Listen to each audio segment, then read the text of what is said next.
Holland Public Schools asking voters for $73 million for some major upgrades to school buildings. 24-hour News 8's Tony Tagliavia breaks down the request on the ballot this Tuesday and where the money is going. Is now the right time for this?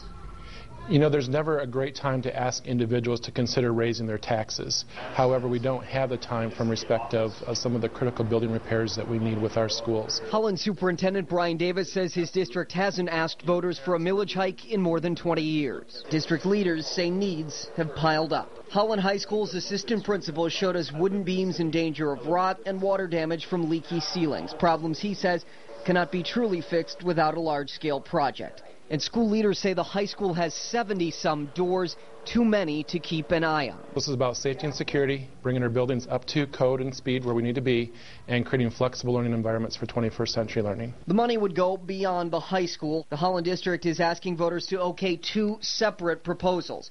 The first would authorize $61 million to renovate and update the high school and the district's 4 kindergarten through 7th grade schools. That includes roof fixes, boilers, school buses, new classroom space, and new technology. The second proposal would authorize $12 million for updates, mostly concentrated on 2 schools, VR Tech in the former Van Raalte School and Holland New Tech. New Tech is modeled after a California school. Holland leaders say the idea is to bridge the school with colleges and businesses to produce students ready to enter the workforce. The superintendent says if voters decide they can't support both projects, he hopes they'd okay the lower-cost second proposal. Considering everything that affects education, including parents, teachers, and curriculum, we asked the superintendent why he thought facilities and technology were so critical. When we talk about technology, when we talk about distance learning, when we talk about shared services between districts, when we talk about the ability to collaborate with higher education, technology is a vehicle to do that.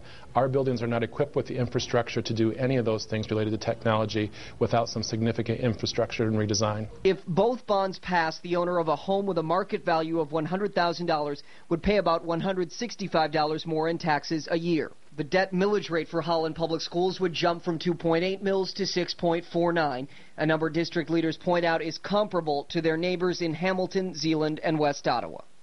We can't continue to provide education the same way we did in the past. Status quo is not our friend.